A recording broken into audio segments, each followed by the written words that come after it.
acara ini. Acara yang pertama atau materi yang pertama adalah kebajikan pembelajaran mendalam yang akan disampaikan oleh Ibu Emawati SPD. Kepada beliau dipersilakan. Ya, terima kasih Bu Halimah. Jadi Bapak Ibu sekalian, acara ini kita buat santai tapi serius. Jadi apabila yang ini mau kopi dan lain-lain, silakan kita bawa ke sini, gitu ya.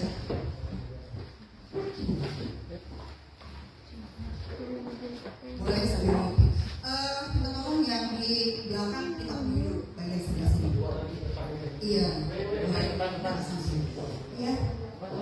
Iya, 10 menit aja untuk menginformasikan tentang kebijakan PM. Itu ya kita lihat kebijakan PM. Saya sih berharapnya hari ini semua bisa hadir. Jadi dari seluruh guru kita yang hadir berapa orang?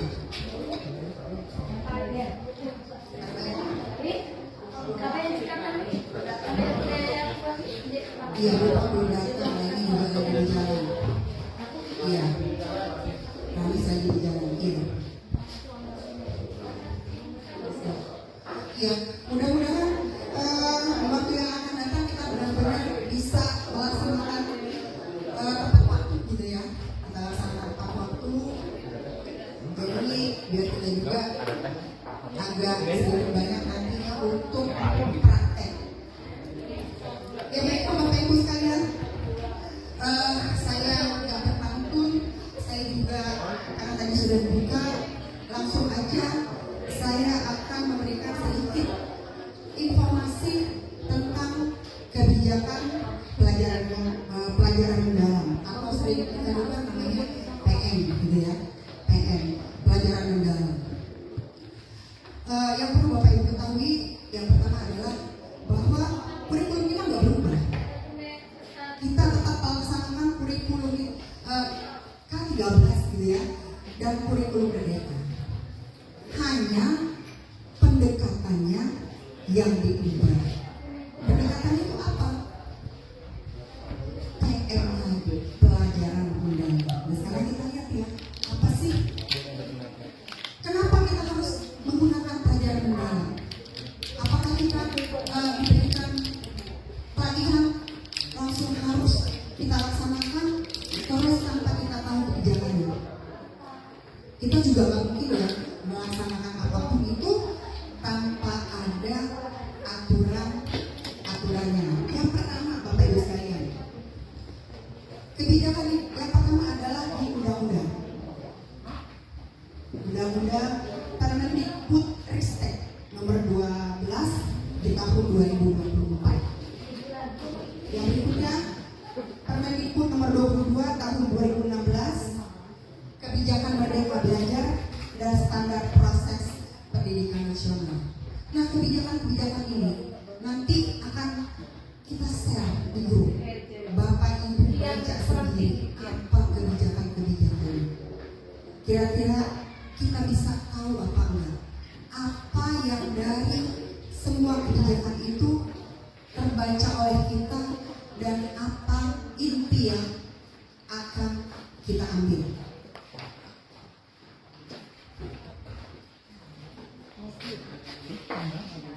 Di landasan kebijakan ini juga ada landasan kebijakan.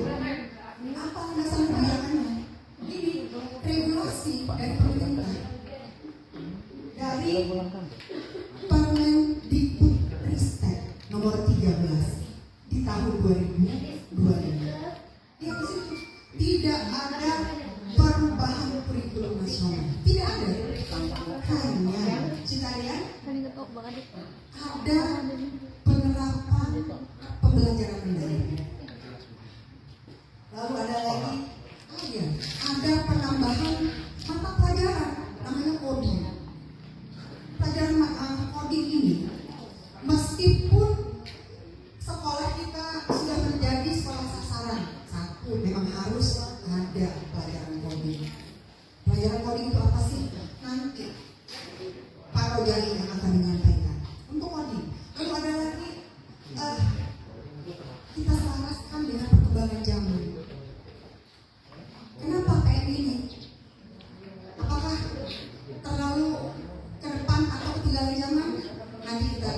diselaraskan dengan perkembangan zaman yang bagaimana. Nah, yang berikutnya pengembangan karakter. Sudah kita ketahui karakter siswa, karakter murid-murid perlu kita kuatkan lagi. Kenapa? Bagaimana yang perlu dikuatkan? Banyak. Salah satunya mungkin nanti ada di pembahasan berikutnya ya. Dan implikasinya sendiri, Bapak Ibu, implikasinya kemana? Permendikbud tadi. Bukan hanya di siswa, tapi pada kita semua. Guru nomor 1 di PN ini. Makanya pembelajaran PN ini pelatihannya lebih dahulu untuk guru. Kenapa? Nomor 1 gurunya yang harus berubah. Nomor 1 lagi gurunya yang harus bergerak. Dan kemarin Bapak Ibu saya kutip juga sedikit ya, mungkin kemarin Risa dengar ya, Risa Pak Habib bilang, saya ditanya di kelas di sekolah ini, Bapak Bu, di sekolah ini umur gurunya berapa?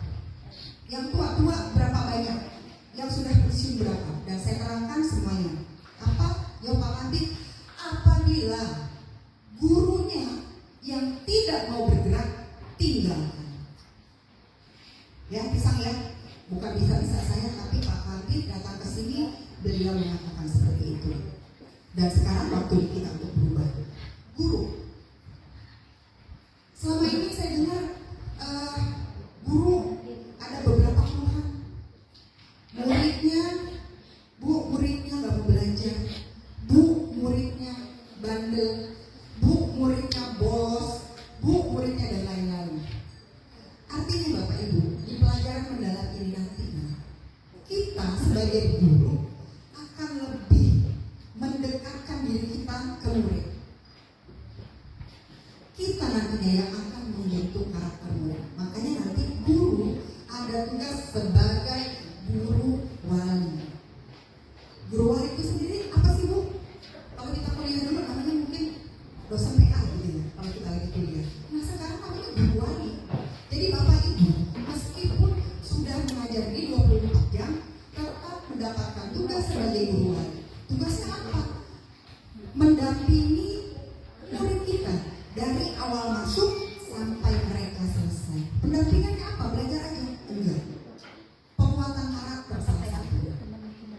Dari prestasi mereka, kesulitan-kesulitan mereka, apapun kita nanti. Beda tapi dengan berbeda. Artinya tugas kita semakin banyak Bapak Ibu. Jadi saya sempat bercanda kemarin, kok guru ini seperti peri ya gitu ya. Semua dibebankan ke pundak kita. Tapi kalau ada sedikit ada yang nyeleneh dengan oknum guru, semuanya kita ini. Di sini kelihatan kita harus kuat. Ya jadi guru wali, ya jadi guru mata pelajaran, jadi guru lagi kita nih, guru BK, semuanya dibebankan. Nah saya juga kadang-kadang berdoa ya Allah, mudah-mudahan kita sebagai guru kuat melaksanakan ini semua. Ya Bapak Ibu ya, karena memang beban kita semakin kesini semakin berat. Saya berharap sih kita nggak terlalu banyak memiliki atau mengumpulkan terlalu banyak apa sih administrasi ya, mudah-mudahan. Tapi harus tetap ada. Nah selain guru, kita ke sekolah nih. Sekolah, implikasinya. Nah sekolah kita perlu menyesuaikan dengan kurikulum. Fasilitas pembelajarannya ada enggak? Cukup apa enggak? Lalu gurunya bisa enggak mengimplementasikan dengan peraturan yang baru? Balik lagi ke gurunya. Sudah guru sekolah, balik lagi ke gurunya. Yang berikutnya peserta didik. Nantinya peserta didik kita diharapkan mendapatkan pelajaran, mendapatkan pengalaman belajar yang lebih menyenangkan, ya, yang lebih kontekstual bahasanya. Lalu ada lagi kesempatan untuk mengembangkan keterampilan di bidang teknologi informasi. Luar biasa ya, anak-anak SMP dari SD nanti belajar coding. Belajar. Nah kemarin saya juga sempat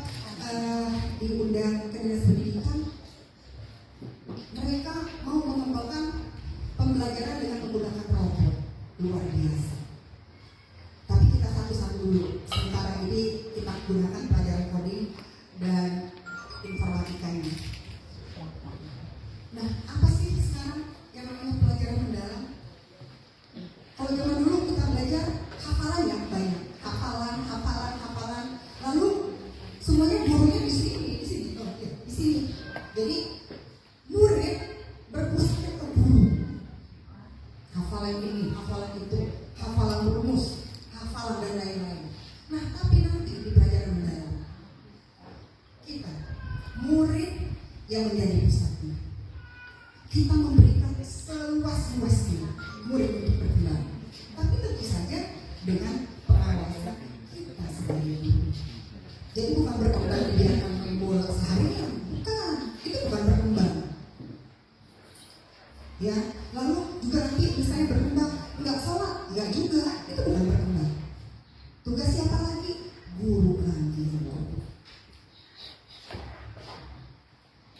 Berikutnya nih. Ya, ini saya sebutkan tadi karakteristik pembelajaran mendalam. Yang pertama berpusat pada peserta didik. Jadi nanti anak murid kita diajak memahami, bukan hanya sekedar hafalan. Bahkan nanti di akhir pelajaran murid diminta merefleksikan. Jadi nanti misalnya Bapak Ibu, ayo nak kita refleksikan pelajaran hari ini. Kalau ada murid yang bilang ibunya kayaknya judes, jangan marah. Refleksi anak-anak. Karena tiga ya, salah satunya belajar itu nantinya diminta belajar itu menyenangkan. Nah, belajar yang menyenangkan yang bagaimana sih? Bapak Ibu sekalian yang punya metode mengajarnya, bagaimana cara yang menyenangkan. Perlu ice cream nggak Bu? Boleh ice cream. Tapi saya juga kemarin sempat bercanda bilang ke mereka, ya tapi jangan pula tepuk-tepuk tangan terus lah, saya bilang. Ice cream. Kadang-kadang kita juga lagi bete ya di rumah, kan kita manusia biasa. Lagi bete di rumah, lagi pusing, berangkat nggak dapet gas gitu kan ya, lagi masak dari pagi, berangkat sekolah nggak sempat ngopi. Suruh ice cream. Ice cream ini dimanut aja juga.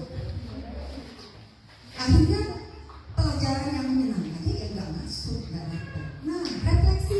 Nanti siswa kita murid kita merefleksikan salah satunya apa? Pelajarannya hari ini tidak menyenangkan. Kenapa? Guru yang rambut terus. Nah, jadi Bapak Ibu banyak yang senyum kalau di kelas. Banyak senyum, jangan merangkul aja. Jadi kalau kita tidak bisa memberikan sedekah yang lain, saya bilang juga kemarin Pak Rojai, sedekah senyum Mas Jati. Senyum sudah merupakan salah satu sedekah, itu ya Pak Ibu. Iya. Jadi yang menyenangkan, ya mudah-mudahan nanti kita timbulkan ya pelajaran yang menyenangkan itu apa. Nanti mereka bisa menyampaikan. Ada yang kreativiti, kolaborasi. Ini yang kolaborasi. Makanya nanti kita kalau misalnya untuk tugas nanti misalnya berkolaborasi. Kita ini kan kalau saya lintas generasi ya, walaupun sudah agak mulai merata sekarang. Tapi ada beberapa teman kita yang memang belum bisa menggunakan laptop. Ya jangan dipaksa tidak menggunakan laptop. Artinya kenapa? Buatlah kelompok itu berkolaborasi. Salah satunya mereka yang bisa menjalankan IT-nya, lalu ada beberapa orang dulu juga ada yang nggak bisa, jangan dipaksa, nggak apa-apa. Nanti ada pelajaran coding yang memang tidak menggunakan laptop, ada. Begitu kan Mas Yai? Ada nggak? Ada. Jadi jangan takut Bapak Ibu, pelajaran coding ini saya nggak bisa ini, saya nggak bisa itu, bisa. Ya, saya yakin kalau kita mau, yang tadinya nggak bisa jadi bisa, nggak tahu jadi tahu, tapi satu mau dulu belajar, pasti bisa. Kalau mau belajar apa aja pasti bisa. Jadi gak ada ceritanya nggak mau belajar. Tadi di doa juga sudah menyebutkan mudah-mudahan kita yang belajar hari ini bisa mendapatkan ilmu yang betul hari ini, yang benar-benar dapat kita terima dari mereka ini. Karena pastilah kita juga saya juga termasuk belajar terus untuk merubah mindset salah satunya. Jadi jangan mentang-mentang saya nggak belajar coding terus saya nggak mau belajar. Nggak. Belajar itu nggak mesti pakai laptop meskipun hebat. Tadi yang saya sebutkan bahwa belajar itu tidak dapat digantikan. Profesi guru kita tidak dapat digantikan dengan semuanya yang serba IT. IT juga yang jalankan siapa? Kita kan sebagai manusia. Kalau kita lagi malas, matiin aja selesai. Artinya tetap kita sebagai manusia yang menjalankan. Berikutnya deh. Lain tadi tujuan kebijakan pembelajaran mendalam ada 3 tujuannya. Salah satunya yang menyenangkan tadi. Yang pertama itu ada kesadaran. Bahasa susahnya mindful. Saya tuh gak suka belajar ngomong-ngomong yang pakai berbahasa Inggris, tapi gak ngerti. Berkesadaran. Berkesadaran tuh untuk siapa? Muridnya 1. Karena kadang-kadang kalau saya tanya, nah untuk kamu mau sekolah, kenapa?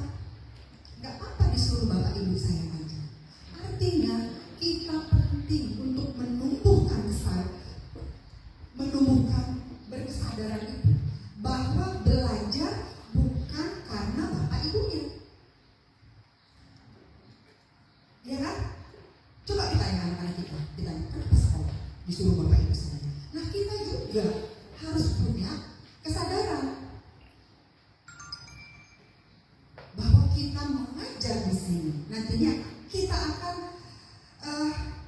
menerapkan, kita akan mengeksplorasi karakter-karakter baik anak murid kita. Ada lagi namanya meaningful, bermakna. Susah jadi mindful, meaningful, joyful, bermakna. Nah selama ini kita tahu gak sih kalau kita itu bermakna dalam memberikan pelajaran? Dan anak kita tahu gak sih maknanya? Sampai hari ini deh saya sudah dapat laporan ada anak yang masih belum bisa membaca. Nah itu luar biasa. Ya tapi gak apa-apa, itu adalah tugas kita sebagai guru. Nanti bagaimana kita mencoba menimbulkan supaya anak-anak itu sadar mau datang ke sekolah, sadar mau belajar, dan sadar mau berubah. Terakhir yang joyful tadi, menyenangkan. Bu boleh nggak sih Bu belajar nyanyi terus? Boleh kok. Saya pernah lihat belajar matematika pakai nyanyi. Ceritanya tentang kubus. Boleh nggak? Boleh. Jadi kalau nggak mau hari itu nggak mau menggunakan ice breaking, boleh nyanyi dong. Pelajaran apa? Matematika. Ada lagu. Lalu ada lagi yang di pelajaran agama. Mungkin kalau saya belum ngaji ya, tidak mbak, gitu ya, dan seterusnya. Itu kan juga sambil nyanyi. Coba tanya, saya bisa ingat wujud tidak mbak dan lain-lain dari mana? Karena saya belajarnya sambil nyanyi. Ya artinya menyenangkan salah satunya itu. Tapi ya enggak juga semua pelajaran berapa bab nyanyi terus. Ampun juga gitu. Artinya ada waktu-waktu kapan sih anak-anak ini yuk kita ajak biar mereka bahagia gitu belajar di sekolah. Jadi nggak terpaksa. Ada lagunya yakin. Apalagi nanti sekali waktu di 7 kebiasaan anak Indonesia hebat. Boleh anaknya kita ajak olahraga dulu. Ayo biar fokus olahraga dulu kita. Nggak mesti senam anak Indonesia hebat. Senam mata misalnya, biar matanya nggak jelalatan kiri kanan misalnya. Boleh. Bapak ibu loh yang punya metodenya. Dan saya yakin bapak ibu bisa. Metode apa yang paling menyenangkan dan anak-anak bisa mengikuti. Dan mudah-mudahan kalau pelajaran kita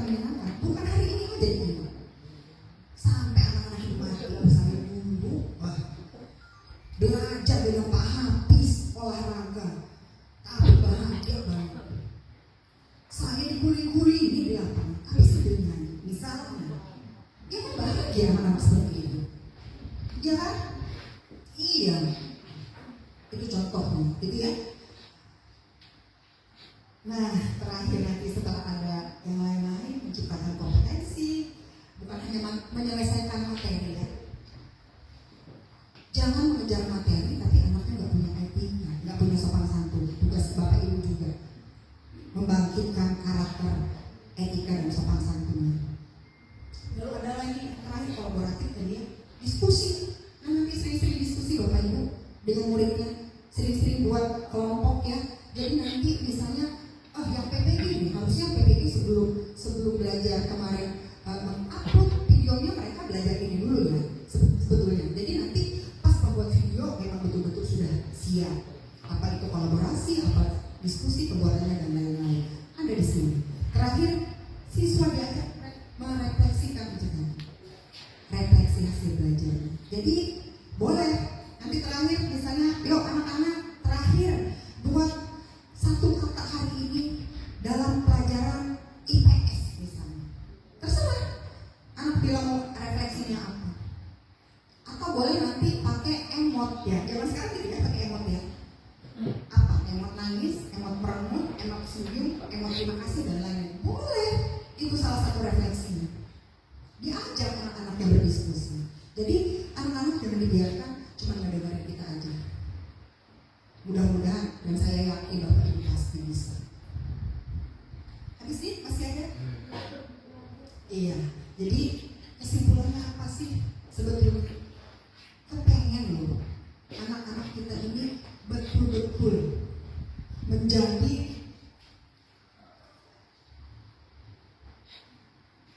anak-anak yang bisa dibanggakan, anak-anak yang memang nantinya di Indonesia emas mereka lah yang jadi penerus kita. Intinya itu dengan segala macam problema pasti, apalagi di bidang pendidikan. Jadi Bapak Ibu semuanya jangan bilang bahwa kurikulum ganti, enggak. Itu yang penting. Gitu ya Bapak Ibu ya. Mudah-mudahan pemanasan di PM ini bisa sedikit membangkitkan gairah belajar kita semua untuk duduk sedikit lama di sini mempelajari apa itu pelajaran mendalam yang nantinya langsung akan kita praktekkan di sini. Gitu ya Bapak Ibu. Terima kasih sudah sampai di kesimpulan. Mohon maaf apabila ada beberapa atau banyak kesalahan. Balik lagi, kalau ilmu itu dari Allah, kalau kesalahan dari saya. Saya akhiri, billahi taufiq wal hidayah. Wassalamualaikum warahmatullahi wabarakatuh. Ucapkan terima kasih. Materi selanjutnya yaitu PPT, PPB dan DPL akan dipandu oleh Ibu Bupati Wonosari SPB. Kepadanya disilakan.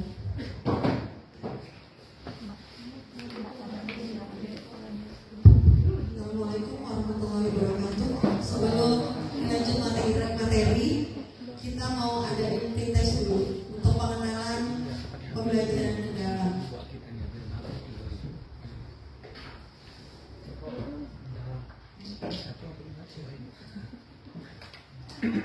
Itu dari share di grup. Jadi semuanya bisa melakukan pretest untuk pengenalan pembelajaran mendalam. Boleh pakai laptop, boleh pakai HP juga bisa. Dimulai untuk join. Sudah di share di grup info dinas.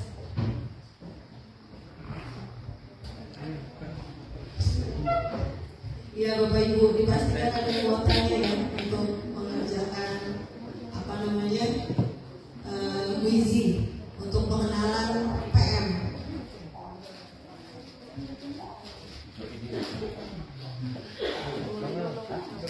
Wih, videonya banyak nih.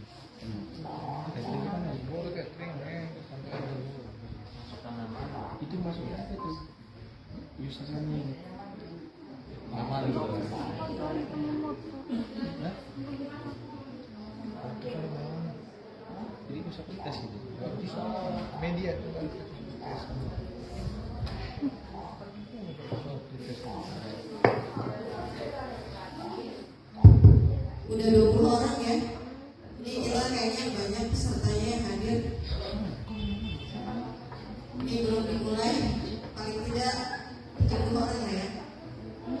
lebih kayaknya kalau 30 orang. Mudah-mudahan 30 orang baru kita mulai untuk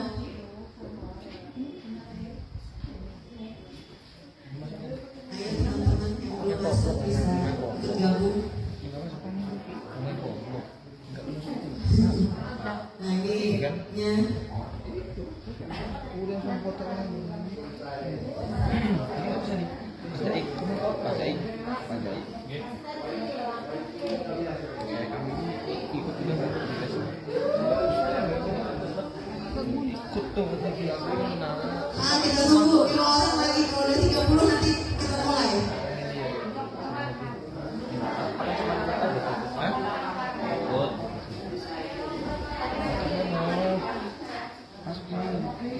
Ada 26 orang. Jual. Kita tunggu 3 orang lagi baru kita mulai.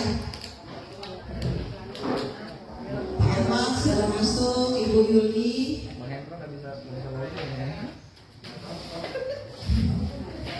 Ibu Teti juga sudah masuk. Pak Risa udah masuk ya Pak Risa ya? Ayo teman-teman yang belum masuk silakan masuk. Adit. Dua lagi ya, kita tunggu sebentar.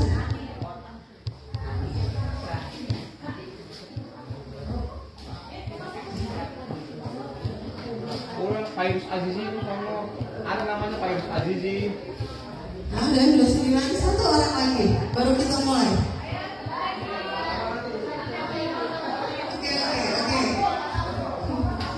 Oke. Dapat hadiah apa ini?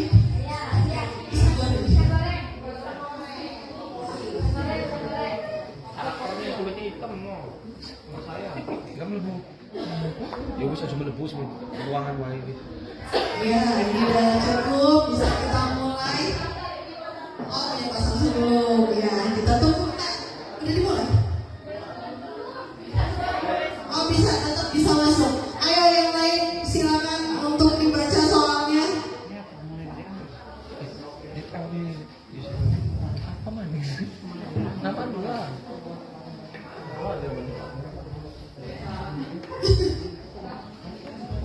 Tinggal dijawab, diklik aja mana jawabannya kira-kira yang paling tepat.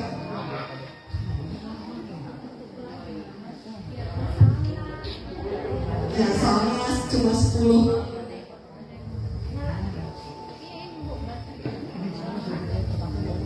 Ya, terus sabar bergerak ya. Ada Ibu Emma, ada Bu Im. Ya, kejar-kejaran nih, Bu Andika. Naik lagi Ibu Komaria, Ibu Emma.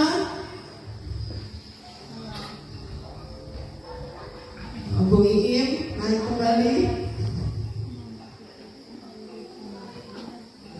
Nah, naik lagi Ibu Emma, saing-saingan ini. Lu jawab lah, jawab pertanyaan lo kan kali mikir. Ini pada itu bisa. Amat ya juga. Ya. Yes. Ya, ini masih dipimpin sama Ibu Im.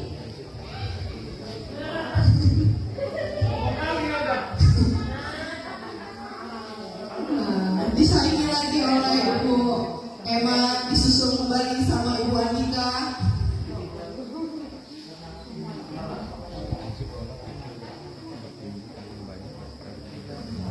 Saingan yang di atas 1, 2, 3 ini naik turun.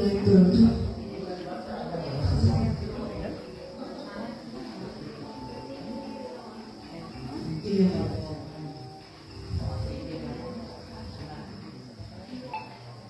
Disusul kembali sama Ibu Emma.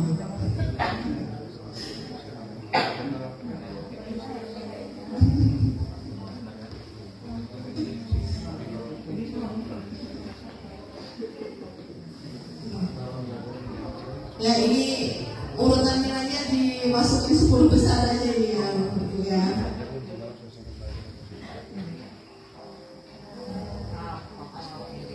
Semuanya keren sampai bawah.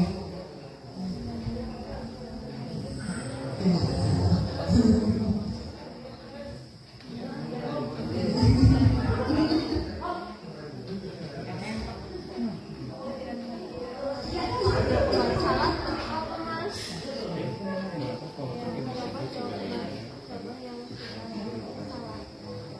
bisa dong lagi? Nggak bisa. Nah, Ibu Andika menyusul kembali. Nah, tinggal satu soal lagi nih berarti Bu Andika ini.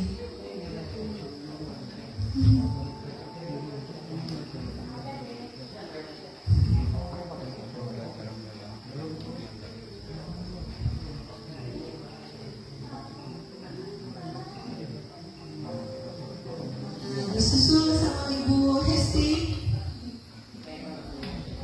Disusul lagi. Nah, selesai di urutan nomor 1 Ibu Andika. Selamat buat Ibu Andika. Untuk pemahaman PR-nya berarti sangat mendalam.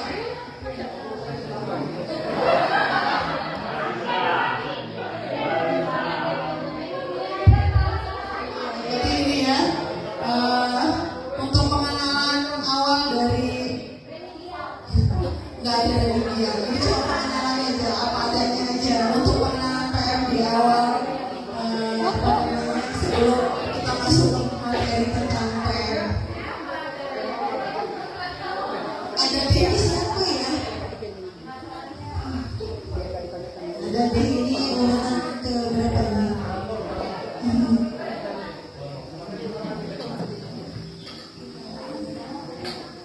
Masih jalan, Bu Dita? Apa sudah? Ada yang belum selesai. Soalnya 10 soal.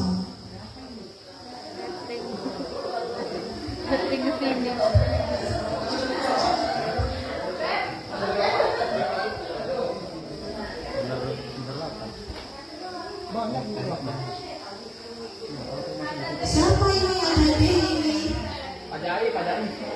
Siapa ya ada D ini? Dan urutan pertama nih. Abid itu Abid itu Abid bu Abid. Tahu kata Pak Ahmad.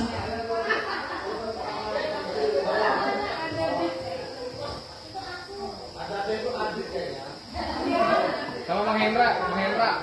Oh, Pak Hendra. Iya. ada D. Bang Hendra. Oh, ternyata Pak Agung ada D itu.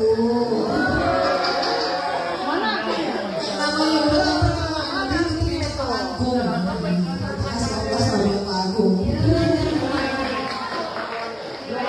Udah ini selesai. Hai. Jadi nilai urutannya paling ini ya, bisa dilihat di depan. Untuk sebelum masuk ke materi selanjutnya, biar nggak stuck dulu, kayaknya tes dulu ya Bapak Ibu ya, biar gerakan-gerakan sedikit lah sebelum masuk ke materi. Boleh untuk Bapak Ibu semua untuk berdiri.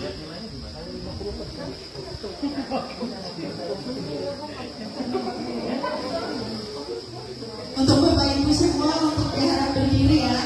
Mau ada sedikit dulu sebelum kita masuk ke materi.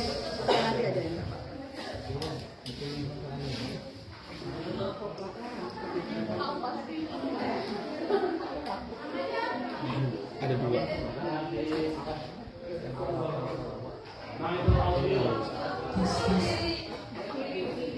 Kita ikutin yang di depan ya Bapak Ibu untuk kesediaannya untuk berdiri. Kita lihat yang di depan.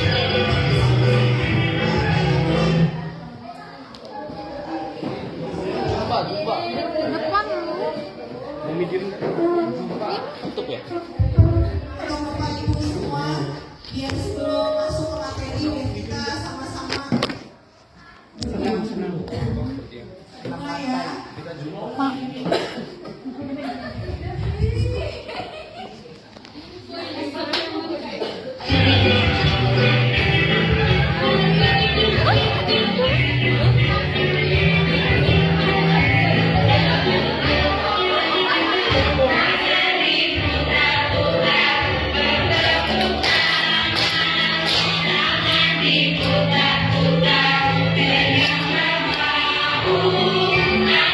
Di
jalan sendiri.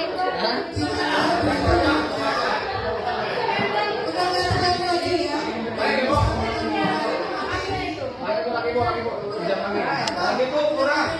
Sejam lagi bu. Bisa press lagi kita masuk ke materi.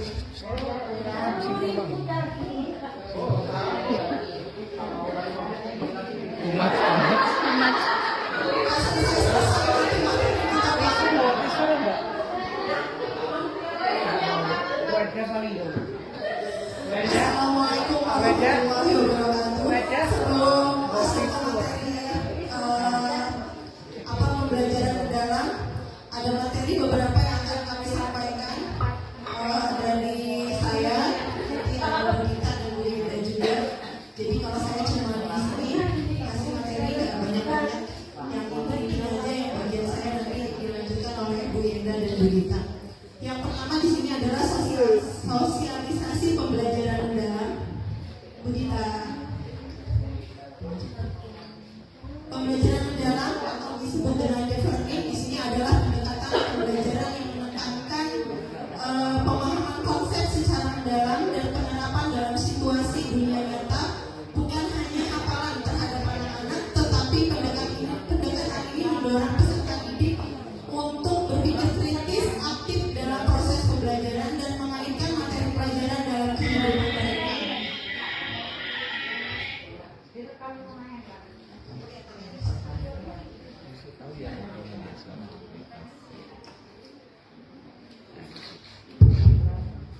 Sini untuk pertama yaitu tentang pola pikir. Pola pikir di sini adanya tindakan dan hasil. Pola pikir akan mendikte atau tindakan yang dilakukan serta akan menentukan hasil yang diperoleh. Jenis-jenis pola pikir ada growth mindset, ada fixed mindset, yaitu pola pikir berkembang dan pola pikir tetap. Nah, untuk pola pikir berkembang yaitu keyakinan bahwa kecerdasan dan keterampilan bisa dikembangkan lewat belajar dan berusaha. Sedangkan kalau pola pikir tetap, dia di sini keyakinan bahwa kecerdasan dan keterampilan bersifat tetap yang tidak banyak bisa diubah. Jadi di sini membandingkan pola pikir tetap dan pola pikir bertumbuh.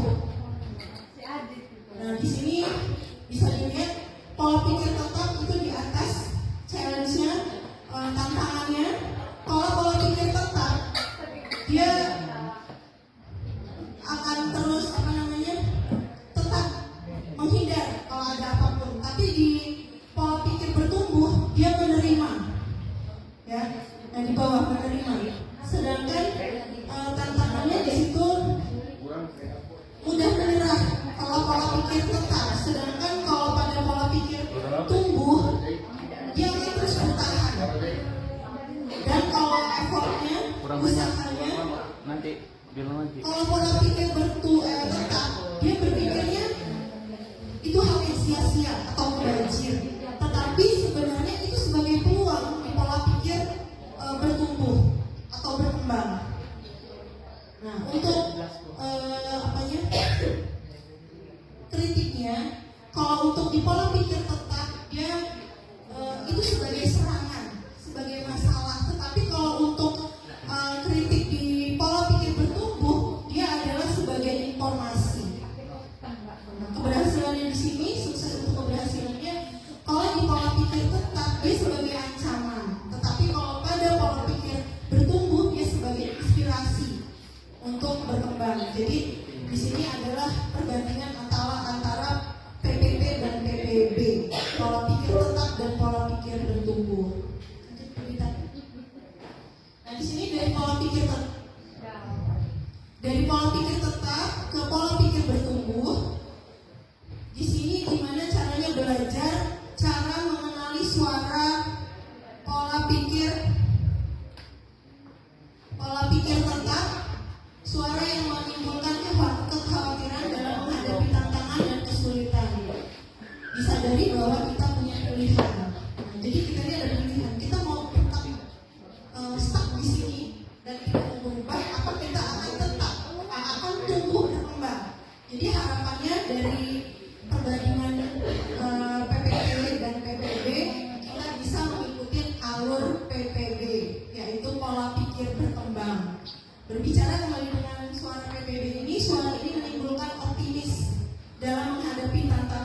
kesulitan. Kita harus yakin bahwa kita itu mampu untuk mengikuti era zaman sekarang. Kita mampu berkembang, ya, melakukan aksi sesuai dengan suara PBB. Jadi untuk sekarang kita berharap kita semua bisa ikut pola pikir berkembang. Dan ini ada perbedaan. Suara pola pikir tetap, kalau saya gagal berarti saya tidak mampu. Tapi kita harus berpikir kalau di pola pikir bertumbuh, kalau saya gagal berarti saya harus belajar lalu mencoba lagi. Jadi nggak putus asa, akan terus mencoba dan terus mencoba. Dan yang kedua yaitu saya akan menolak saat menerima tugas yang belum pernah saya kerjakan sebab resikonya untuk gagal akan besar. Nah itu di pola pikir tetap. Jadi kita sebagai guru berharap dengan adanya pemahaman antara PPT dengan PBB ini, saya akan menerima pekerjaan yang belum pernah saya kerjakan sebab ini adalah peluang untuk belajar dan mengembangkan potensi diri. Entah kita mampu ataupun tidak, kita mencoba dulu. Baik itu nantinya gagal ataupun tidak, kita belajar dari kegagalan. Mudah-mudahan nantinya kalau ada diperintahkan dikasih tugas kita bisa lebih baik lagi. Itu untuk yang kedua. Yang ketiga yaitu kesalahan menunjukkan kelemahan saya sehingga harus dihindari demi menjaga nama baik. Itu di pola pikir tetap. Sedangkan di pola pikir bertumbuh adalah kesalahan merupakan sebuah proses belajar dan peluang untuk meningkatkan potensi diri. Kalau kita tidak mencoba, kita nggak tahu potensi kita di mana. Jadi tidak ada hal yang tidak mungkin kalau tidak kita coba. Jadi paling tidak kan kita berusaha untuk mencoba dulu. Itu di pola pikir bertumbuh. Yang keempat yaitu saya hanya bagus dalam bidang tertentu saja dan tidak untuk di bidang lain. Kalau kita tidak mencoba kan kita tidak tahu. Ya, jadi itu kalau di pola pikir tetap. Tapi kalau di pola pikir bertumbuh, saya bisa belajar apapun juga dan saya mau termasuk hal-hal yang sangat sulit sekalipun. Jadi ada hal-hal sulit kita mencobanya, walaupun nanti kita nggak tahu hasilnya seperti apa. Paling tidak kita mencoba. Itu di pola pikir bertumbuh. Yang terakhir yaitu kecerdasan. Kecerdasan dan kemampuan adalah segalanya dan menjadi faktor yang menentukan sukses atau tidak. Tetapi kalau di pola pikir bertumbuh, belajar dan berusaha adalah faktor kunci yang akan menentukan sukses tidaknya seseorang. Jadi itu untuk perbandingan antara pola pikir tetap dan pola pikir bertumbuh. Nah, di sini untuk prosedur intervensi pola pikir, saat melihat ada peserta didik yang mau menyerah jika menemui tantangan atau kesulitan, kita sebagai peserta didik, sebagai guru, segera dorong dia untuk mencoba lagi. Jangan takut untuk memotivasi anak. Ya, itu untuk yang pertama. Yang kedua yaitu pada saat peserta didik mau mencoba lagi, segera beri pujian. Proses karena telah mau berusaha. Mau usahanya seperti apa, kita dikasih effort yang baik buat anak-anak atau buat peserta didik kita. Yang ketiga yaitu lalu jelaskan kepada peserta didik tersebut tentang pola pikir tetap dan pola pikir bertumbuh dan perbedaan utamanya pada saat menghadapi tantangan dalam KBM atau dalam belajar. Yang keempat yaitu jelaskan kepada peserta didik bahwa berbuat salah merupakan cara otak untuk belajar dan berkembang. Jadi kita memotivasi anak jangan takut untuk mencoba. Yang selanjutnya itu peran pola pikir bertumbuh dalam pembelajaran mendalam. Di sini ini ada beberapa, ada dimensi profil lulusan, ada prinsip pembelajaran, ada pengalaman belajar, ada kerangka pembelajaran. Saya cuma akan bercerita sedikit tentang dimensi profil lulusan karena yang selanjutnya nanti sama Bu Dita dan Bu Yenda.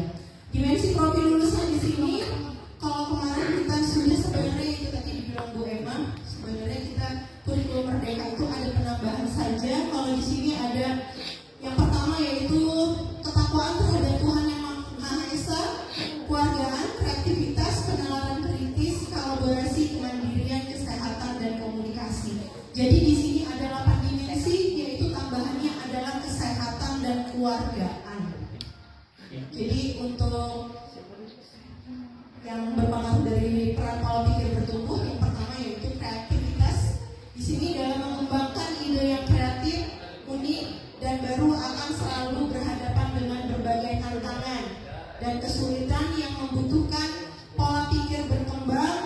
bisa terus untuk mencoba itu di kreativitas. Untuk yang penalaran kritis di sini seperti halnya dengan kreativitas, yaitu mampu berpikir kritis. Maka pola pikir berkembang di sini sangat dibutuhkan, sebab mengevaluasi dan menganalisis berbagai ide yang ada merupakan sebuah proses yang butuh kesabaran dan kegigihan. Itu untuk penalaran kritis. Untuk komunikasi di sini peserta didik agar mampu berinteraksi dengan orang lain, berbagai serta mempertahankan pendapat, menyampaikan sudut pandang yang beragam, membutuhkan pola pikir berkembang sehingga proses komunikasi berjalan dengan efektif, sebab didasari oleh keyakinan oleh kedua belah pihak. Yang keempat yaitu kolaborasi, seperti halnya dengan komunikasi. Agar mampu berkolaborasi, maka pola pikir berkembang dapat berperan dalam membentuk hubungan yang baik dan kuat dalam sebuah tim. Yang kelima yaitu kemandirian adalah salah satu ciri dari pola pikir berkembang, sebab butuh keyakinan diri yang tinggi bahwa segala sesuatu bisa dikuasai lewat proses belajar dan berusaha. Selanjutnya yaitu keimanan dan ketakwaan terhadap Tuhan Yang Maha Esa. Di sini pola pikir bertumbuh membentuk individu menyadari bahwa iman dan takwa dapat ditumbuhkan dan diperkuat melalui proses belajar dan pengalaman hidup. Jadi seseorang yang memiliki pola pikir ini tidak cepat puas atau menyerah dalam memperbaiki diri dan spiritual. Nah, di sini yang ada tambahannya 8 dimensi. Kalau kemarin untuk kurikulum Merdeka cuma ada itu, ini ditambah dengan keluargaan dan kesehatan. Nah, kalau keluargaan di sini adalah seseorang dengan pola pikir bertumbuh yakin bahwa kemampuan berkontribusi untuk masyarakat dapat dikembangkan. Pola pikir bertumbuh mendorong individu untuk terus belajar peduli. Nah, untuk kesehatan, siswa dengan pola pikir bertumbuh menyadari bahwa menjaga kebersihan, makan sehat, dan istirahat cukup adalah keterampilan hidup yang bisa dibentuk, bukan sekedar kebiasaan di rumah. Saya kira itu untuk materi yang saya sampaikan tentang pola pikir tetap dan pola pikir bertumbuh, yang selanjutnya akan dilanjutkan oleh kollega. Assalamualaikum warahmatullahi wabarakatuh. Diucapkan terima kasih kepada Ibu Tata Kemanasari. Materi selanjutnya yaitu prinsip pengalaman kerangka pembelajaran mandiri yang akan disampaikan oleh Ibu Indah Putri Inggris. Kepadanya disilakan. Assalamualaikum warahmatullahi wabarakatuh. Baik, masih fokus. Masih, kalau saya bilang hai, Bapak Ibu jawabnya hello. Kalau saya bilang hello, Bapak Ibu jawabnya hello. Hai hai hello. Hai hello hai hello. Tepuk tangan dong untuk kita semua. Baik, materi yang akan saya sampaikan terkait pembelajaran mendalam. Lebih rincinya yaitu terkait dengan prinsip pembelajaran, pengalaman belajar, dan juga kerangka pembelajaran. Kita ulas kembali coba. 8 DPL, biasanya kami pelatihan meningkatkan menjadi DPL, definisi profil lulusan. Ada yang bisa bantu jawab? Apa saja 8 DPL-nya? Nanti kasih hadiah. Tenang aja. 8 DPL apa saja Bapak Ibu? Iya? Beriman, keimanan dan ketakwaan terhadap Tuhan Yang Maha Esa. Kemudian di sini ada kewargaan, kemudian kreativitas, lalu kemandirian, komunikasi, kesehatan, kolaborasi, dan penalaran kritis. Ini tidak asing Bapak Ibu sekalian, sudah sering kita terapkan. Dan ini wajib termuat di perencanaan pembelajaran yang akan kita buat. Tapi tidak harus ke 8-8-nya. Ya, kita bisa milih misalnya 3 dimensi saja, 2 dimensi saja juga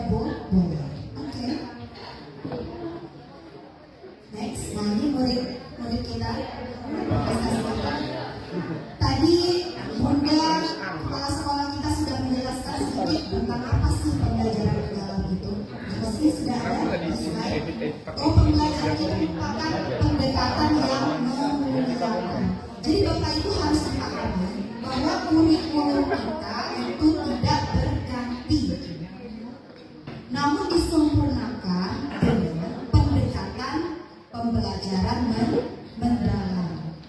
Jadi kurikulum kita tetap kurikulum merdeka, namun disempurnakan dengan pendekatan pembelajaran mendalam. Dengan menekankan pada penciptaan suasana belajar dan proses pembelajaran berkesadaran, bermakna, dan menggembirakan melalui olah pikir, olah hati, olah rasa, dan olahraga secara menyeluruh, secara holistik dan juga terpadu. Nah, maksud dari memuliakan itu apa sih Bapak Ibu? Jadi memuliakan itu Bapak Ibu, di dalam penerapan pembelajaran mendalam itu yang kedua, kita harus saling menghargai dan juga saling menghormati. Tidak hanya antara guru dan siswa, siswa dan guru, juga siswa dan siswa. Melalui apa? Melalui olah pikir dengan mengasah otak atau pikiran siswa.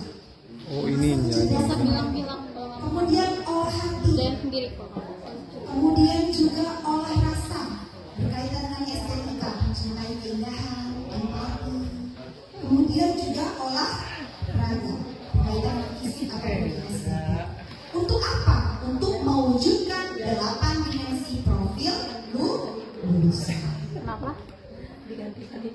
Nah, di sini bisa dilihat di layar bahwa berkesadaran itu pengalaman belajar peserta didik yang diperoleh ketika mereka memiliki kesadaran untuk menjadi pembelajar yang aktif dan mampu meregulasi diri. Dia mampu mengelola diri, kapan dia harus belajar, kapan dia harus masuk kelas. Dia mampu sadar bahwa hari ini saya akan belajar, bahwa hari ini saya harus berangkat pagi. Untuk apa? Untuk belajar, untuk sekolah, untuk menuntut ilmu. Kemudian bermakna, peserta didik dapat merasakan manfaat dan relevansi dari hal-hal yang dipelajari untuk kehidupan. Terkadang Bapak Ibu, ketika kita mengajar di kelas, mungkin kita suka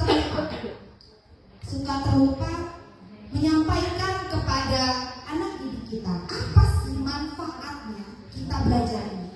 Contohnya dalam matematika saya kemarin, saya bab pertama mengajar sistem persamaan linear 2 variabel. Ya bukan.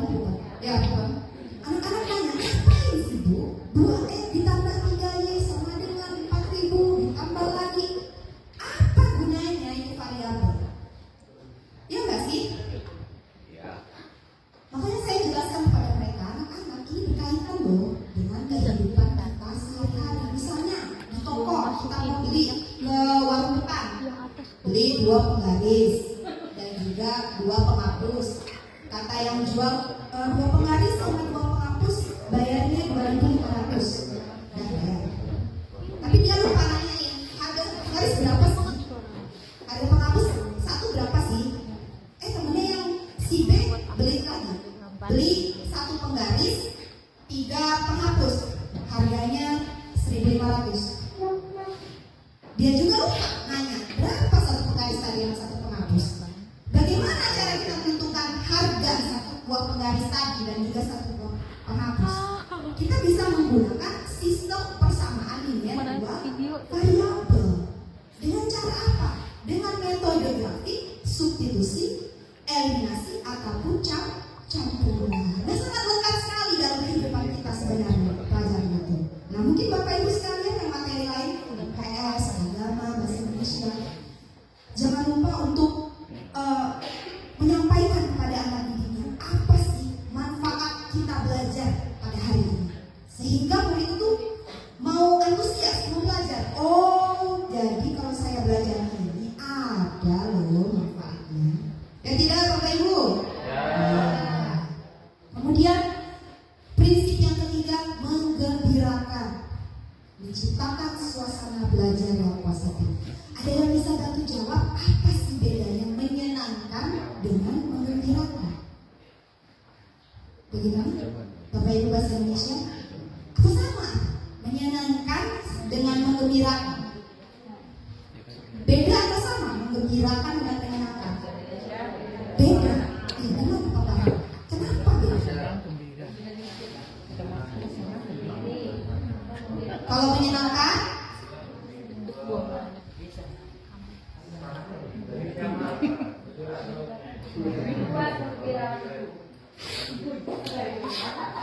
iya.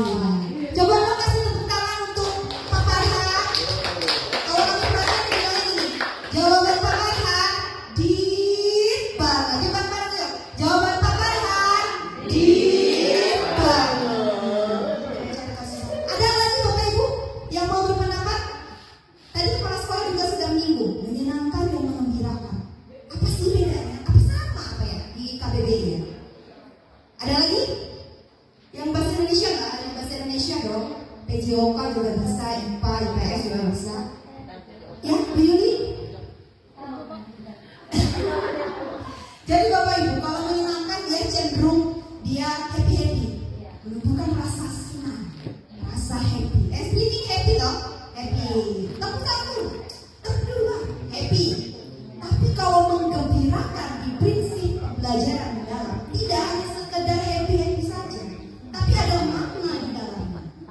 Ada rasa bangga ketika siswa itu menemukan suatu hal baru. Misal di dalam matematika, mohon maaf ya Bapak Ibu karena saya mapel matematika. Jadi saya terapkan di dalam mata pelajaran matematika. Misalnya anak bisa menemukan penemuan teorema rumus teorema Pythagoras. Dia nemuin sendiri tuh. Ini begini A kuadrat plus B kuadrat sama dengan C kuadrat ini kayak mana? Kok bisa dari sendiri ketemu ini? Oh iya, ternyata dari sini. Itu menggembirakan. Jadi tidak hanya sekedar tepuk satu, tepuk dua, tidak hanya sekedar ice breaking belaka, tapi ada makna di sana. Anak bisa memahami pelajaran yang dia terima. Bisa dipahami Bapak Ibu? Bisa. Lanjut. Dikit lagi. Di sini ada beberapa juga ciri dari berkesadaran. Berkesadaran itu gimana dia cirinya kenyamanan peserta didik dalam belajar, kemudian fokus, kesadaran terhadap proses berpikir, keterlibatan peserta didik, dan lain-lain. Kemudian bermakna itu tadi kontekstual, kaitan dengan kehidupan sehari-hari peserta didik, dan juga menggembirakan lingkungan pembelajaran yang interaktif, tidak monoton. Lanjut, yaitu kalau tadi kita sudah belajar tentang prinsip pembelajaran mendalam, sekarang ada yang namanya pengalaman belajar, disingkatnya 3M. Apa saja itu? Memahami, mengaplikasi, dan merefleksi. Lagi-lagi, ketiga M ini harus ada di dalam perencanaan pembelajaran. Kalau dulu kita sebutnya RPP ya Bapak Ibu, kemudian modul ajar. Di dalam pembelajaran mendalam ini kita sebutnya perencanaan pembelajaran, sama saja. Namun ada prinsip dan juga pengalaman belajar yang harus termuat di dalam perencanaan pembelajaran yang akan Bapak Ibu buat nanti. Jadi 3M ini biasanya dia ada di dalam kegiatan inti. Ya, kalau Bapak Ibu misalnya ingat ada di kegiatan inti ya benar. Kegiatan inti memahami. Misalnya dalam kita melakukan model pembelajaran problem based learning yang baru-baru PPG. Misalnya yang pertama orientasi pada masalah. Itu termasuk dalam apa? Pengalaman belajar siswa, termasuk ke dalam memahami. Nah, kemudian yang kedua itu kan ada mengorganisasikan siswa. Kemudian yang ketiga, siswa itu diminta untuk melakukan penyelidikan di dalam langkah-langkah PBL. Nah, itu termasuk dalam mengaplikasi action siswa. Kemudian yang terakhir merefleksi. Siswa melakukan refleksi. Apa saja yang sudah ia pelajari hari ini? Bagaimana perasaannya ketika sudah diberikan pelajaran oleh guru itu merefleksi. Nah, ini taksonominya. Dulu kita kenal namanya taksonomi Bloom ya, yang terkenal ya. Taksonomi Bloom dari C1 sampai C6. Nah, di dalam pengalaman belajar ini PM ini, itu C1, C2 itu termasuk memahami di dalam pengalaman belajar PM. Sedangkan C3, C4 itu termasuk mengaplikasi. Dan C5, C6 itu termasuk merefleksi ternyata di dalam pengalaman belajar ini. Sudah tingkatan tinggi. Bagaimana siswa itu mampu merefleksikan apa yang dipelajarinya pada hari itu. Luar biasa bukan Bapak Ibu. Jadi penting bagi kita dalam melakukan kegiatan pembelajaran di kelas, melakukan yang namanya refleksi untuk melihat apa yang sudah baik, apa yang perlu diperbaiki. Lanjut, kalau tadi sudah ada prinsip pembelajaran mendalam, sudah ada pengalaman belajar, kemudian ada juga kerangka pembelajaran. Lagi-lagi kerangka ini harus termuat di dalam perencanaan pembelajaran yang akan Bapak Ibu buat. Ada 4. Yang pertama, praktik pedagogis, berkenaan dengan kita menerapkan model pembelajaran atau metode pembelajaran yang akan kita terapkan di dalam kelas kita. Kemudian yang kedua ada kemitraan pembelajaran.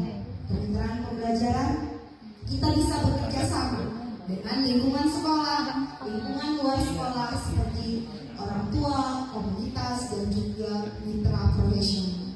Yang ketiga, lingkungan pembelajaran terkait ruang fisik seperti berkaitan dengan sarana prasarana. Kemudian ada juga ruang virtual, kita juga bisa menggunakan Zoom atau aplikasi lainnya, atau kita juga bisa menggunakan Learning Management System atau LMS, dan juga budaya belajar. Dan yang terakhir, pemanfaatan digital. Nah, apakah keempat kerangka pembelajaran ini harus termuat di dalam perencanaan pembelajaran yang Bapak Ibu buat? Tidak, betul sekali, tidak.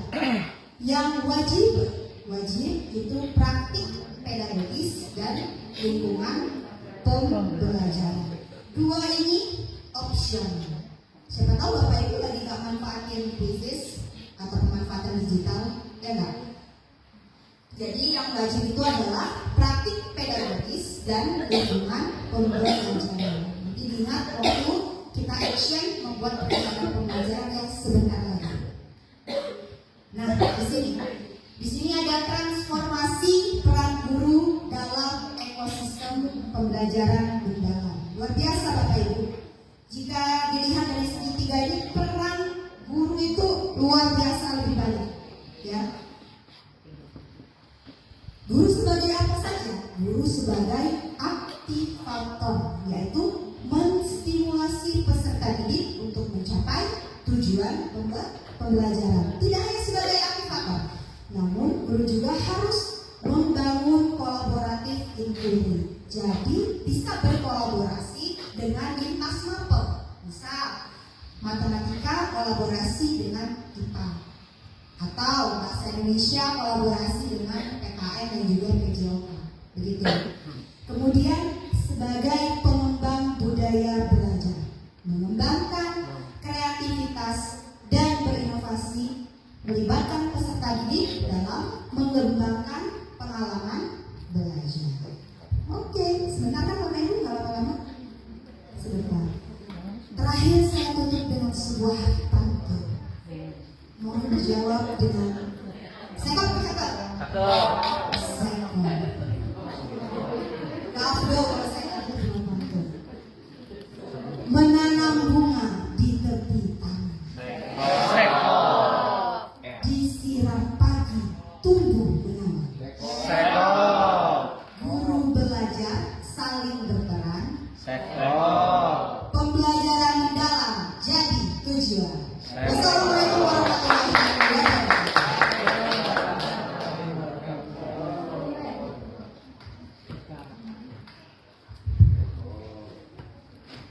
Diucapkan terima kasih. Materi selanjutnya yaitu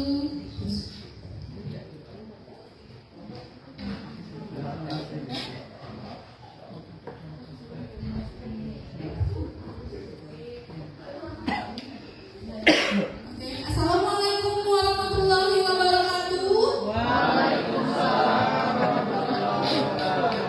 Masih semangat Bapak Ibu? Masih. Ada? Baik.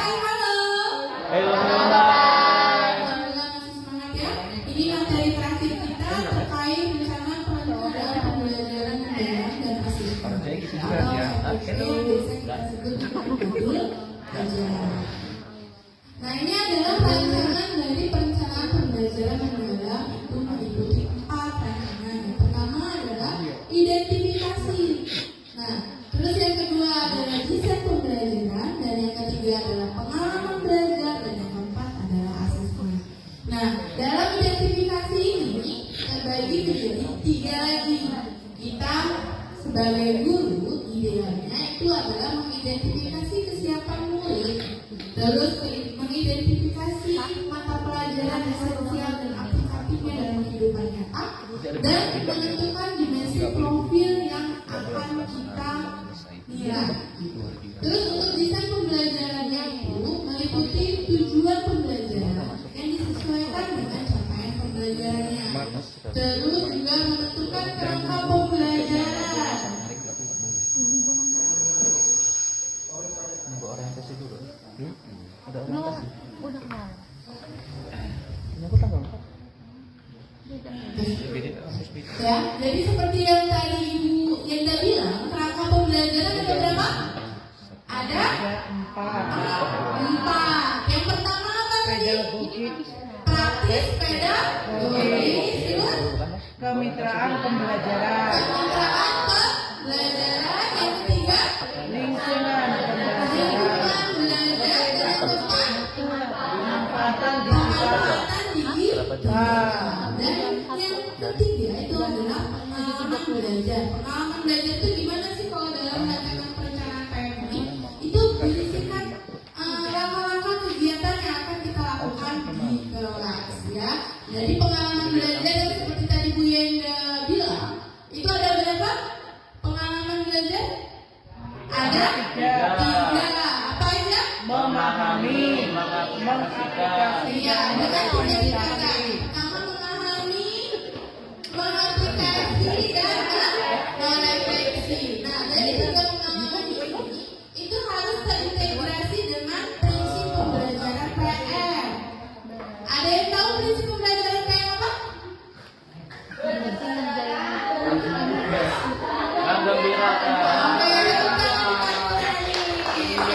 jadi pengalaman belajar itu harus terintegrasi dengan prinsip pembelajaran PM yang seperti Bu Ranis bilang. Terus yang kedua itu ada asesmen. Ya, dalam rancangan pembelajaran PM ini ada 3 asesmen yang kita lakukan. Yang pertama itu asesmen awal, asesmen proses, dan asesmen akhir pembelajaran. Nah, ini kita akan membahas lebih mendalam lagi. Nah, ini ada identifikasi kesiapan murid. Apa aja yang kita siapkan, yaitu pengetahuan awalnya itu kita harus tahu. Dan kedua, itu konteks sosial emosional, analisis keterampilan berpikir tingkat tingginya itu seperti apa. Keterampilan berpikir tingkat tinggi itu seperti apa sih? Jadi di mana siswa dapat berpikir kritis atau bahkan dapat berpikir kreatif. Itu kita identifikasi, dan serta gaya belajar serta minatnya. Tujuannya apa sih Bu untuk mengidentifikasi kesiapan murid ini? Ada yang tahu? Ya, jadi tujuan dari identifikasi kesiapan murid adalah untuk mengidentifikasi murid agar kita tahu yang butuh pendampingan mendalam siapa, terus yang memiliki kemampuan yang bisa membantu siapa. Jadi agar perencanaan pembelajarannya juga maksimal. Oke, next. Nah, selanjutnya itu identifikasi materi pelajaran. Yang pertama, kita harus tahu materi pelajaran itu ada konseptual, prosedural, dan faktual. Kalau faktual itu biasanya berhubungan dengan kehidupan sehari-hari. Sedangkan konseptual itu biasanya dengan konsep atau hukum yang ada. Dan prosedural itu langkah-langkah. Atau bisa dengan cara mata pelajaran itu meliputi 3 pertemuan itu. Dan kita menganalisis kompetensi esensial dan aplikasinya. Kita memilih materi-materi penting yang akan disampaikan ke murid dan aplikatifnya dalam kehidupan nyata. Jadi siswa tahu nih, oh materi ini dalam kehidupan nyata itu banyak apa. Terus yang ketiga adalah mengidentifikasi potensi belajar. profil lulusan. Yang ketiga adalah memilih strategi belajar yang sesuai dengan pelajaran. Oke, terus. Nah, dalam mendesain pembelajaran itu ada tujuan pembelajaran yang seperti Bu Yenda bilang tadi, ya. Jadi tujuan pembelajaran ini disesuaikan dengan capaian pembelajaran terbaru, dan biasanya tujuan pembelajaran itu berisi kata kerja operasional. Karena tujuan pembelajaran ini ada kaitannya dengan soal tematik yang akan kita berikan ke murid. Ya, jadi ini adalah kata kerja operasional yang akan kita buat. Jadi dari mengingat, memahami, menerapkan, menganalisis, bahkan sampai mengevaluasi. Jadi harapannya nanti di asesmen itu kita sudah hafal sesuai dengan mengevaluasi pembelajaran. Jamnya belum ketahuan. Nah, dalam desain pembelajaran itu kita menentukan kerangka pembelajaran yang tadi, praktis pedagogis, lingkungan belajar, kemitraan belajar, dan pemanfaatan digital. Nah, praktis pedagogis itu apa sih, Bu? Praktis pedagogis itu adalah ya, kegiatan nyata guru dalam melaksanakan pembelajaran. Biasanya berisikan pendekatan pembelajaran, terus biasanya diisi dengan model pembelajaran sampai dengan metode belajarnya. Terus untuk lingkungan belajar seperti yang tadi Bu Yenda bilang, lingkungan belajar dalam PM itu ada berapa tadi? Ada 3. Apa ya? Virtual, fisik, dan budaya belajar. Terus kemitraan belajar itu maksudnya adalah kita berkolaborasi antar mata pelajaran untuk mendapatkan pembelajaran yang lebih maksimal. Jadi misalnya saya guru IPA, di sini ada materi pengukuran. Pengukuran itu biasanya ada kaitannya dengan matematika. Dan saya bekerja sama dan berkolaborasi misalnya dengan Bu Yenda atau Bu Kon atau Bu Karima untuk menyampaikan materi ini. Jadi kalau misalnya mungkin matematika ada matematikanya, guru matematikanya lebih ngajarin mungkin lebih paham. Dan terus pemanfaatan digital itu di mana siswa sesuai dengan Bapak Menteri kita ya, pembelajaran itu baiknya idealnya guru memanfaatkan di digital, baik medianya, sumber ajarnya, atau bisa lewat kuis interaktifnya. Tapi untuk kemitraan dan pembelajaran, kemitraan dan pemanfaatan digital itu yang kami pelajari sifatnya opsional. Jadi bergantung pada guru dan mata pelajaran.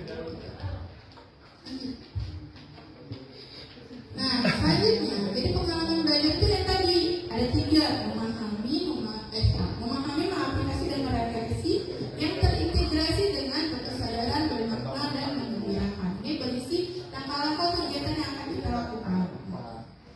Lanjut. Nah, selanjutnya ini hal yang terpenting yaitu asesmen penilaian. Sebenarnya asesmen itu terbagi jadi 2 yang kita tahu ya, asesmen formatif dan asesmen sumatif ya. Ada yang masih ingat asesmen formatif itu apa? Tahu? Ya? Gimana Bu tadi? Oke, ya kata Bu tadi pembelajaran yang dilakukan selama proses pembelajaran. Tadi kalau misalnya kita jawab apa? Bu tadi banget ya. Oke, sekali lagi kurang kompak. Ayo. Bu tadi. Jadi asesmen formatif itu asesmen yang dilakukan sebelum pembelajaran dan saat proses pembelajaran. Dan asesmen formatif itu dibagi jadi 2, asesmen S-learning dan asesmen learning. Dan asesmen S-learning itu biasanya untuk merefleksikan diri murid atau refleksi proses pembelajaran. Tekniknya itu berupa apa sih? Oh, bisa berupa jurnal reflektif, self assessment, peer assessment, terus checklist kemajuan belajar itu adalah asesmen learning. Dan selanjutnya untuk asesmen learning itu dilakukan untuk perbaikan proses pembelajaran. Tekniknya itu bisa berupa umpan balik, terus berupa classroom check, teknik atau checks, terus bisa berupa observasi atau lain-lainnya. Sedangkan untuk asesmen sumatif itu biasanya penilaian yang dilakukan di akhir pembelajaran. Bisa tes lisan, tes tulis, tentunya asesmen sumatif ini disesuaikan dengan tujuan pembelajaran di awal. Nah, untuk bingung ya Bu ya? Bingung. Kalau bingung saya lebih sederhanakan lagi. Seperti yang di awal, asesmen itu dibagi dari dua. Ada awal, proses, dan akhir. Nah, biasanya awal itu bisa, asesmen awal itu bisa berupa pertanyaan pemantik yang menstimulus siswa untuk berpikir kritis atau kreatif. Biasanya di awal pembelajaran. Nah, terus atau bisa dilakukan pretest untuk melihat kemajuan proses belajarnya. Terus untuk selanjutnya itu asesmen pada proses pembelajaran. Itu biasanya bisa penilaian observasi, keaktifan kelasnya gimana, terus berpikir kritis dalam mengungkapkan pendapatnya gimana. Itu adalah asesmen pada proses pembelajaran. Dan asesmen di akhir itu sekali lagi biasanya berupa tes lisan, tes tulis, atau laporan portofolio. Nah, selanjutnya saya akan menunjukkan rancangan RPPM yang kami buat saat pelatihan.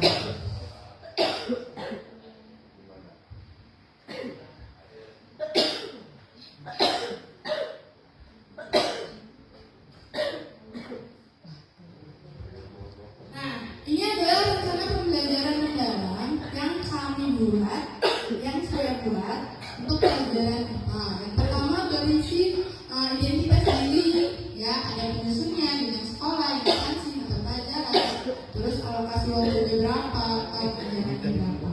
Dan yang pertama itu adalah identifikasi. Identifikasi itu apa tadi isinya? Oh, ada identifikasi diri, misalnya identifikasi maka profil yang ingin ditunjukkan pada Minum. dan selanjutnya desain pembelajaran itu biasanya ada siapa yang pembelajarannya, terus ada tujuan pembelajarannya, terus topiknya. Jadi biasanya dalam satu bab itu kan terdiri dari beberapa pertemuan. Jadi dijelaskan, oh topik hari ini kita belajar tentang konsep belajar dan pemanfaatannya dalam kehidupan sehari-hari. Terus selanjutnya praktek pedagogisnya, pendekatannya dipakai apa, terus model pembelajarannya dipakai apa, dan metodenya yang dipakai apa. Terus lingkungan pembelajarannya, oh ruang fisik itu bisa ruang kelas, bisa kelompok, terus bisa ruang virtual, ya sumber ajar belajar yang beragam jenis. Jadi bisa cetak ada, video ada, mungkin media interaktif lainnya juga ada. Nah, terus ada budaya belajar. Budaya belajar itu biasanya bisa kolaboratif, terus berpartisipasi aktif dan rasa ingin tahu yang tinggi, itu ada budaya belajar. Nah, terus selanjutnya pemanfaatan digital kita buat dari perencanaannya, terus pelaksanaannya sampai asesmennya mau dipakainya digitalnya gimana.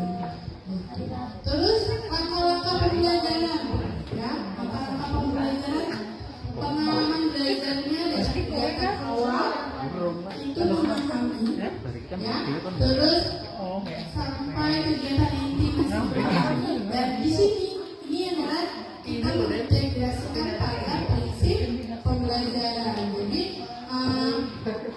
misalnya di sini saya pakai discovery learning-nya, di mana tahapan pertama adalah pemberian rangsangan. Nah, di sini saya sediakan sebuah media interaktif yang isinya gambar, yang isinya animasi. Nah, di sini saya tanya dari gambar ini, ya kira-kira apa itu kira-kira? Karena dari beberapa gambar ini, nah ini aplikasi kuantitatif, jadi dari pengumpulan data. Kalau discovery ini dari pengumpulan data. Jadi mereka melakukan percobaan sederhana tentang pengaruh biaya terhadap suatu benda. Tinggal terus lanjut merefleksikan. Kalau merefleksikan ini biasanya berada di akhir. Itu biasanya ditanya tentang apa yang kita pelajari, apa yang Biar dia nggak kita licin. suka, apa yang siswa kurang di situ. Gitu. Terus cara melakukan percobaan bagaimana, terus sistematika percobaan Paus itu boleh nggak apa? Paus itu bisa apa? Satu sesi. Nah, beragam teks ya, siswa dapat mengevaluasi atau menyimpulkan. Jadi mungkin seperti itu penjelasan dari saya. Udah lurus. Selanjutnya kita akan Ini biar dia bebannya nggak ke kiri. Udah. pembuatan RPP mendalam. Jadi kemarin kita sudah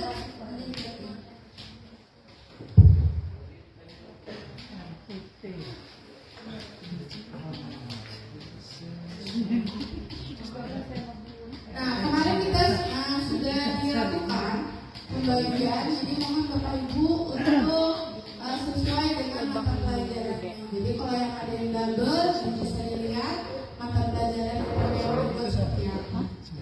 Jadi misalnya untuk agama Islam, Bu Eni, Bu Imro, dan Pak Yuda bisa bergabung, sudah. Terus PKN, Bu Ranis, Bu Tri, Bu Komarian membentuk kelompoknya. Terus untuk bahasa Indonesia, Bu Eni, Bu Wiwi, Bu Nia, Bu Adita, dan Pak Rahman banyak ya. Jadi sudah. Terus matematika, Bu Yega, Bu Pon, Pak Ahmad, Bu Nurhalimah, Pak Joni. Ya, bisa membentuk. Terus untuk IPA, Bu Tati, Bu Hesti, saya sendiri, Bu Tria, dan Pak Adit bisa membentuk kelompoknya. Terus yang IPS, Pak Samsu, Bu Eletika, Pak Ad, dan Pak Akmal, dan Bu Reza. Terus selanjutnya bahasa Inggris, Bu Evin, Miss Evin, Miss Reni, Miss Mardiana, sama Miss Yeni bisa membentuk kelompoknya. Untuk selanjutnya SBK, Bu Wija, Bu Catur, Bu Temi, dan Bu Noni. Terus untuk PGOA, Pak Lisan, Pak Hendra, Pak Hafiz bisa membentuk kelompoknya. Terus untuk bahasa Lampung, Bu Yuli, Bu Hesti, Bu Lidiati, Bu Ati, bahasa Lampung. Terus Bu mata pelajaran TK, Bu Ocha, Pak Jai, Pak Dwi, dan Bu Emma. Ya, materialnya bisa membentuk kelompoknya. Nanti saya kirim dulu draft materinya, modul ajarnya dan kosongnya. Jadi ini bukan berarti kita buat dari awal ya Bapak Ibu. Jadi modul ajar yang sudah ada kita kemarin kita amati, tiru, modifikasi itu sesuai dengan rancangan pembelajaran mendalam. Dikumpul nggak? Sekian dari saya, lebih dari kurangnya saya mohon maaf. Wassalamualaikum warahmatullahi wabarakatuh.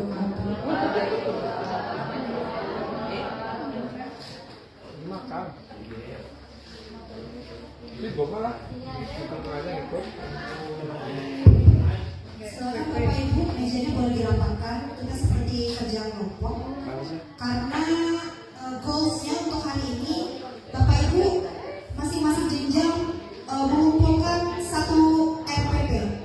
Jenjang kelas 7, 8, dan kelas 9. Baru kayak kelas 7. Nanti akan dikirim link Google Drive untuk pengumpulan tugas hari ini. Jadi hari ini kita tidak hanya mendengarkan saja, tapi kita juga punya produk, kita punya hasil dari workshop pada hari ini. Silakan, ini IPS, Bu Eliatika, Pak Akmal. Di mana Kak? IPS atau di mana? Mau dekat Pak Samsul? Sini aja dekat Pak Samsul nih. Kita kerja kelompok biar enak nanti pas dokumentasinya. Ya, di sini IPS, di sini sudah bahasa Indonesia ready. Bahasa Lampung sudah ready. Matematika di mana udah? Ini IPA nih beda nih, Bu Hesti.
Videokan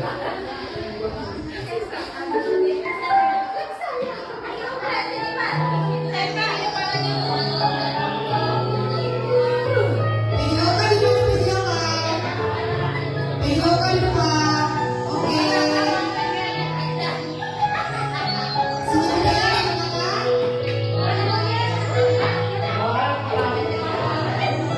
Ya. Ayo Bapak Ibu jangan ketinggalan nih, PSR lagi nih.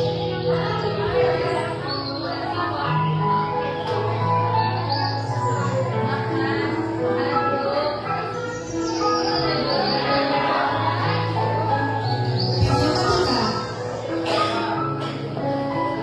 Ya.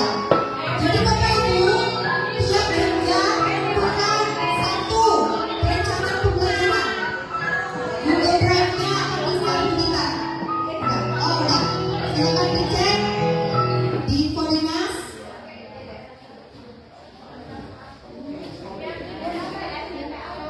Ya. Tiap jenjang bukan satu.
Coba Bapak Ibu buka grup info dinas kita.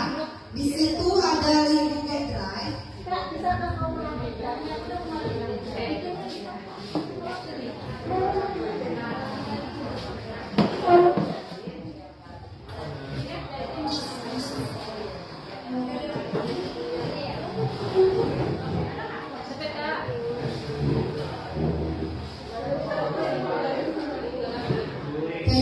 Ya Bapak Ibu, ini sudah ada format kosong yang saya pembelajaran mendalam, isinya rancangan pembelajaran deep learning.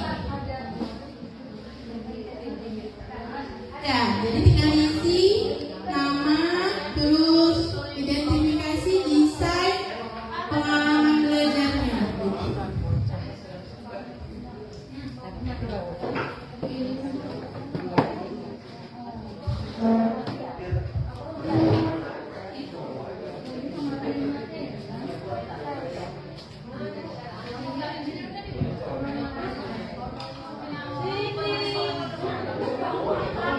Matematika di sana Pak Ahmad jangan makan aja.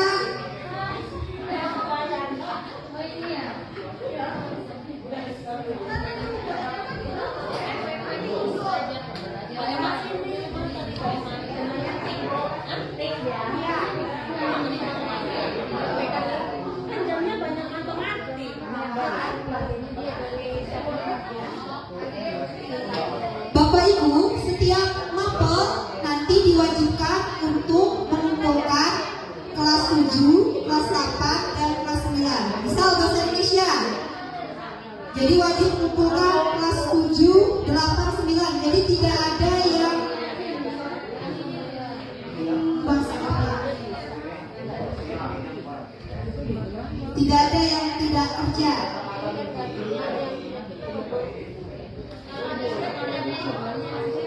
Agama udah beres.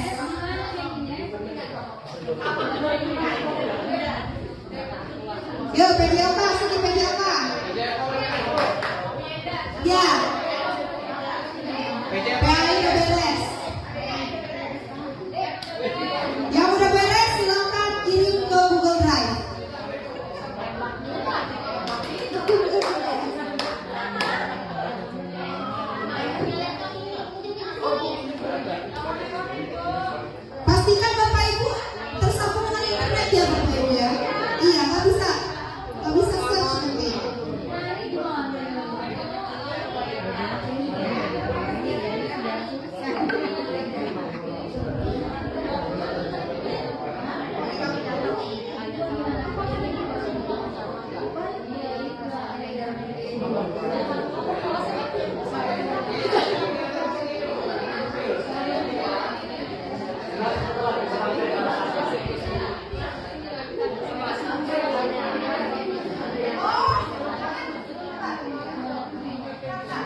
blok, kemudian silakan Pi. Asik. Bisa dong, Bu.